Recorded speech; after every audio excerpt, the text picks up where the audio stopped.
everybody, welcome back to the Josh Wiley channel. This week I want to talk about cheap accessories for your gun that you might want to consider and some you should probably stay away from.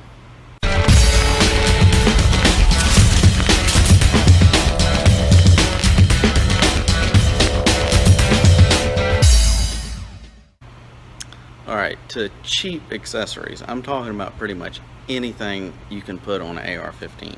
When you're talking about grips, there's a bunch of different companies that make grips. Most grips are pretty much the same. I mean, you're going to want to decide what you want.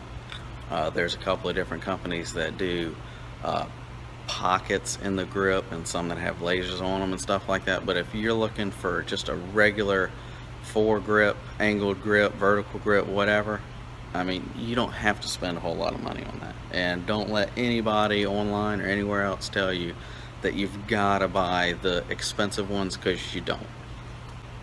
Flip up sights, you can get the more expensive ones, which are nice to have. There's nothing wrong with anything expensive for your gun. But if you're looking for a if you're trying to do a budget build, you don't have to buy the expensive stuff. Flip up sights, they can get pretty expensive. You can get a cheap pair online, I think just about anywhere, for like 20 or 30 bucks.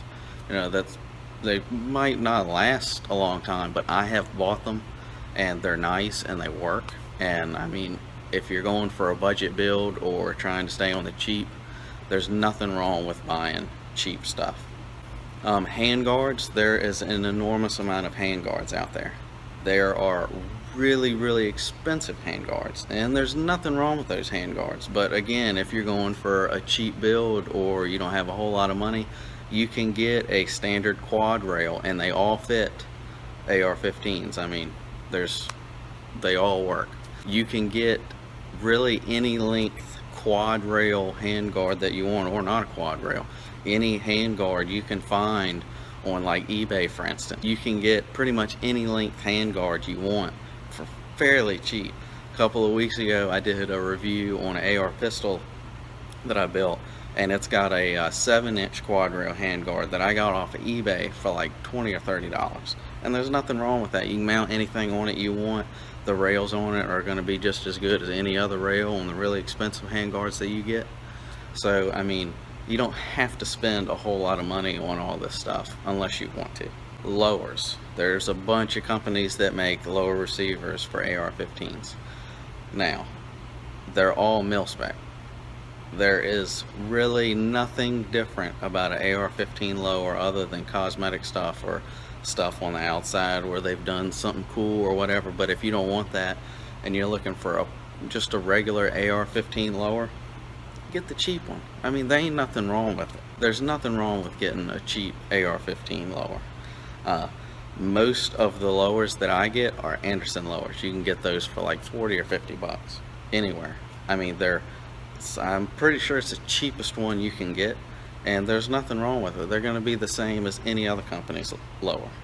Upper receivers, there's a bunch of different companies that make upper receivers. There's a bunch of different types of upper receivers you can get.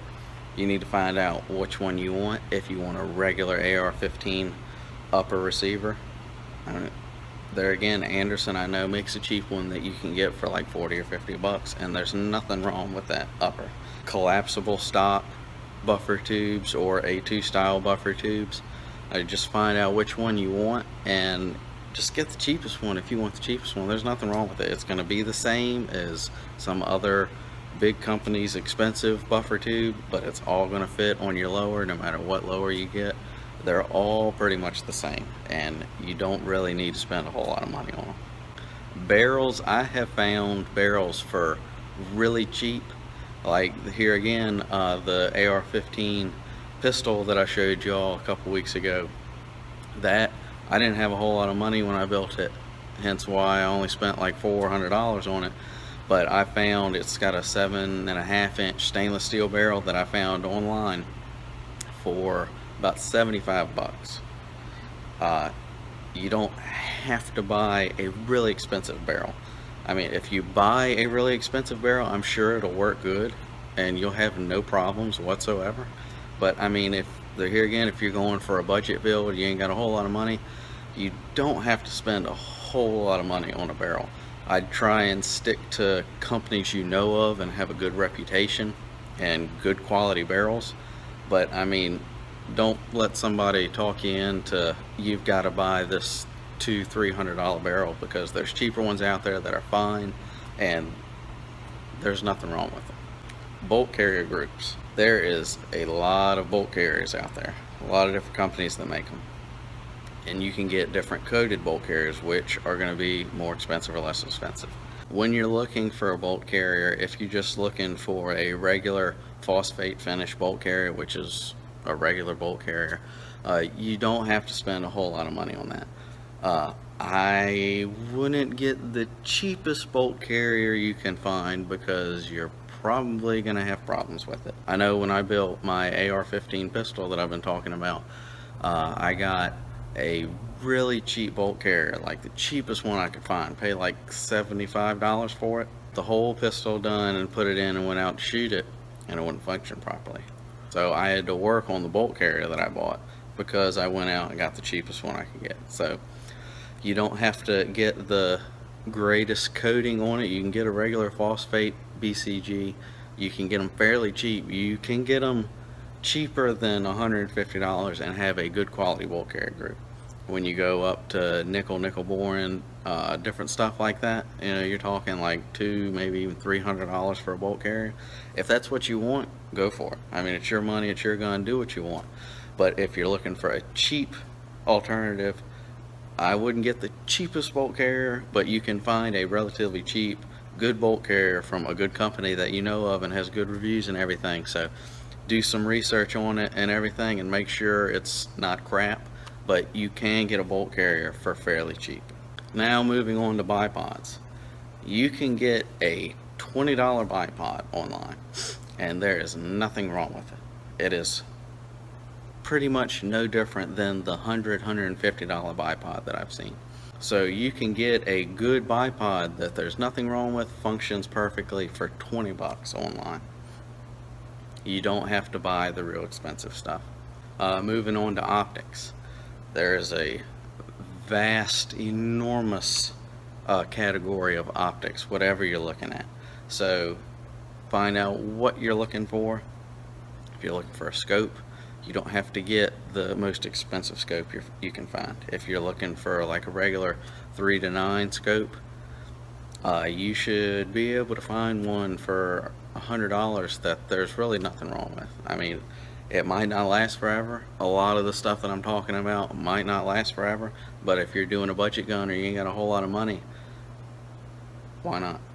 But if you're doing a budget gun or ain't got a whole lot of money, I mean, you can get an optic for fairly cheap. If you're looking for red dot, I'm a huge Vortex fan. I love Vortex. Vortex is expensive, just like Loophole and a bunch of other different companies. Most of their stuff is really expensive, but it's all really good. If you want that, go for it. I got it. If you're looking for a cheap red dot sight, you can also find those online for less than $50.